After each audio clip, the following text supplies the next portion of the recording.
welcome back. This next topic is the pros and cons of being in the coffin, or out of the closet, as some would say. This isn't going to go in my Q&A section. I think this is going to have its own playlist, probably something called CoffinTalk. These are the subjects that go on in our personal lives, in who we are in our night side in the VC and our day side, and how we interact with the close loved ones around us and the whole world.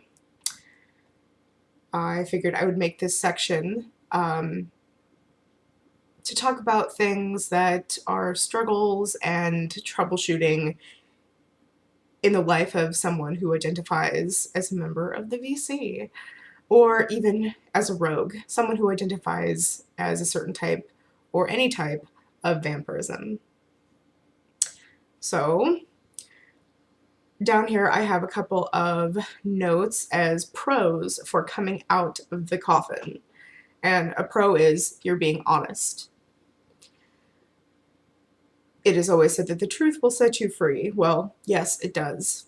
I don't enjoy lying to people.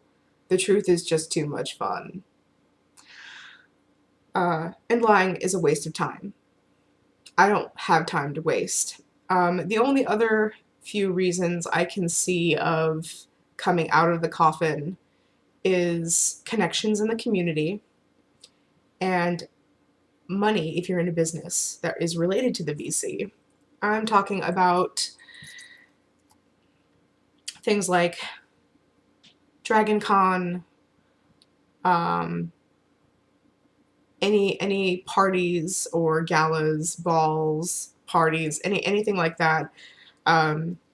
If you're affiliated with a fangsmith, you're doing marketing of any kind for any vampiric event, that would be the only reason to tell people, to tell your parents, tell your friends, tell your family, tell your wife, your husband, your kids. That would be the only 3 reasons I can see for coming out of the coffin. This is not like being gay. There are still parts in this world where even the mention of vampirism and witchcraft can get you beheaded and your house burnt down. Your family can be maimed seriously. So you always need to be cautious and protect your family. If you tell one person and your family is oblivious and that relationship with that particular person goes bad, you and your family are at risk. Those are the breaks. Is that, the hypothetical situation of you having a girlfriend for a year, should you tell your girlfriend? That depends on who your girlfriend is. Is your girlfriend energy sensitive? Is she studying some sort of mystic art? Is she extremely Catholic? Is she Jewish? These are the things you need to take into consideration, because when you tell them about you and you show them, because telling and showing is so different. Oh, I mean, the last person I did that to, I told them and they were like, okay. And I was like, no, really. And I was like, your bathroom is pink. And they were like, you've never been in my home. How do you know that? And I'm just like, over here like, I can remove you. Your bathroom is pink. And I'm not talking about the walls were painted pink. I'm talking about like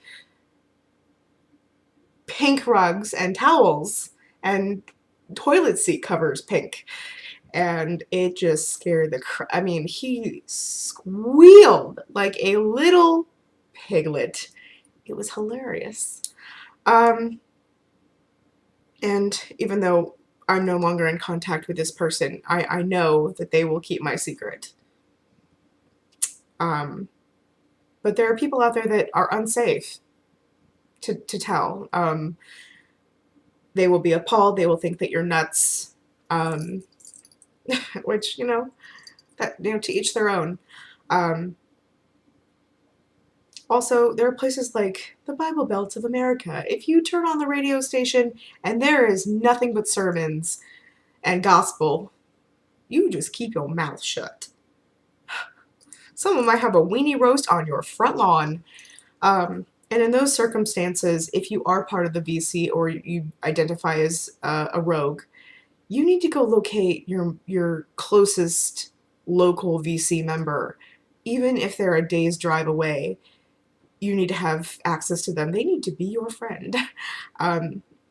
Because they're the only person that you're going to have to fall back on should things happen. Make a cover story. When I was a wee teen, Vampire the Masquerade White Wolf was very big, and I used a lot of that to my advantage. I had to research that. I don't really enjoy tabletop games. I don't really enjoy role-playing. And since I am a semi-public member of the VC, I really can't condone role-playing because it mixes the reality and the fiction. It's a huge gray area. If you've talked to me before, you know I'm not a fan. But with that being said, when I was younger, 15, 16, that was something I definitely had to look into. I remember when my dad came home with Vampire the Masquerade Redemption, and I watched him play parts of it, and I was very much absorbing the information. I made sure particularly that he didn't get rid of certain games. I had friends that were quite obsessed with it, and just being able to blend in with them was perfect. Go after people who have a torn pocket for a mouth. Tell them something about yourself that they think that you're promoting as something intimate information, and they will just tell people like a torn pocket. Expect it. Use it to your advantage. Tell them that you're an avid gamer and that you cosplay on occasion, and this is what you do. They will tell everybody else. Everybody else will learn to expect it. It's a perfect cover-up. Until something gets said to your parents. I'm a lucky one. I only had a couple of stints of this, and it didn't last very long. There were a couple of huge blow-ups with my father. My mother really couldn't say anything at the time because he was such a presence. But do what you have to do in order to stay concealed at such a young age. That is your job, to get through school and to learn concealment. Because if you can't learn this, the moment you get into the VC when you're older, people are not going to know how to handle you. There are skills tapped that just will not be there. And that's really hard. I've met people like that in the community. I've known people like that. They're hard to deal with. Some I've known have made great articles, but I can't really absorb their articles because there's so much salt I have to take with them because they sound like Looney Tunes. I know people that have small children, and I'm like, I cannot believe you were this Looney Tunes. You have children involved. It makes it really a bad name for the community. It looks bad. Practice concealment, especially with your friends and your family members. Unless, of course, there's a reason that you're either learning fangsmithing, you're going into marketing, and you plan to use those skills in the VC. That would be the only reason I would say tell anyone. Unless it is causing someone pain. Say you're overfeeding on your wife doesn't understand why she's fatigued all the time, she's becoming a brat. You're worried that it's causing cancerous issues. If she's your wife by then, tell her, because there's only one direction you're heading in. Should you not stop auto feeding, and that's divorce. That really does happen. And I think that's all I have for pros and cons of staying in the coffin. I know house leaders where they're like obnoxious internet warriors with the emotional range of a teaspoon You can't say anything around them or they blow up. They incur so much hate, and yet their night side and their day side are miles apart.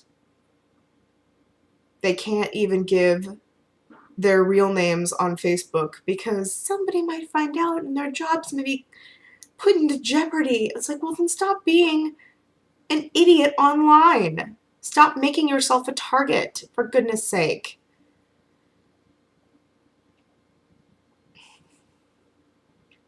There's one name in particular I'm really thinking about right now. That there are people in the community that every once in a while you have to background check to make sure that they haven't done any crimes. I heard a vicious rumor recently, and I've been tempted to check a criminal record just to declare whether the rumor is fake or not, because this person is dealing with a lot of money, and they are a public figure. They are out of the coffin. Their day side and their night side are the same thing, and it's very important that when you get to that kind of status, that you are as clean as a whistle. That you are completely beyond reproach. There is so much clean, your bones squeak. Because at that point, if anything goes wrong, you won't be able to take nothing to the bank. Your finances can dive overnight. But that is the consequences when you choose to be a vampire for business. And with that, I think I'm done. Let me know if this video was helpful to you. And if you enjoyed it, please hit the like button. And if you're interested in more Coffin Talk subjects, please put it in the comments below. Have a good night.